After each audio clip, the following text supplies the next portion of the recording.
Kalau linear ekonomi, cara lama. Kita korek, kita cari hasil daripada bawah, kita pakai, kita buang. Korek, pakai, buang. Circular ekonomi, kita korek, pakai, guna, kita repair, kita recycle.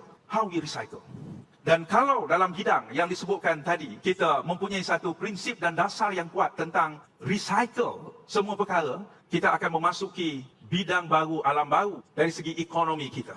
Saya sebutkan sini, kalau dalam model bioekonomi kitaran, lebih complicated sikit. Bagaimana hasil daripada sawit tadi, jangan dilihat CPO. Ataupun dikatakan minyak mentah sawit, yang hasilkan minyak goreng, tetapi 80% biomass, yang dipanggil sabut, yang dipanggil hampas, yang dipanggil tai minyak, boleh dikitarkan menjadi satu punca kekayaan baru yang mesti dilihat secara serius. Sebab itu dalam model ini, kita ingin bukan mencadangkan, ini perkara bukan baru, tetapi tidak ada dasar jelas.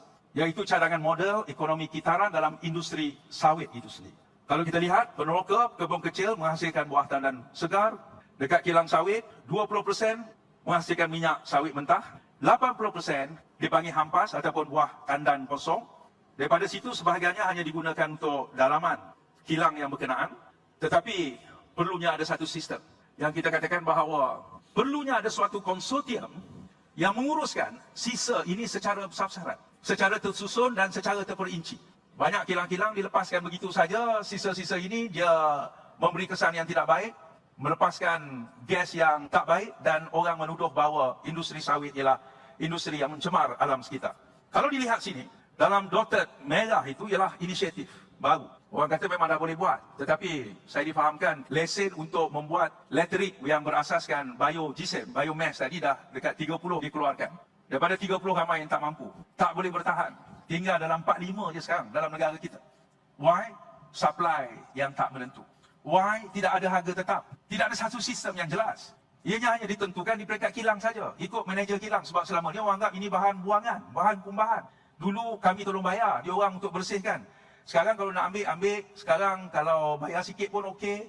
Tetapi bagaimana untuk mempunyai satu sistem di mana ada nilai di situ dan akhirnya dalam seluruh rantaian supply bekalan tersebut, hasilnya patah balik kepada peneroka.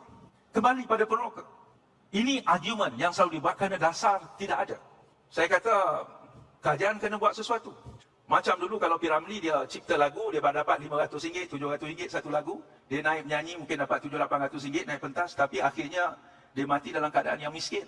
Bila kerajaan katakan tentang ada satu dasar yang berkaitan dengan royalty, selagi lagu itu dimainkan, ada pulangan yang diberikan, royalty yang dibayar pada dia ataupun keluarga dia.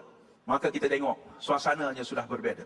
Pengeluar, peneroka, petani yang menghasilkan, dia tak tahu apa yang berlaku selepas itu. Sebab itu kita perlukan beberapa dasar yang perlu dibuat supaya hasil yang dipanggil sisa tadi akan kembali kepada pekebun kecil, pada peneroka yang saya katakan majoriti mereka adalah terdiri pada bumi putra.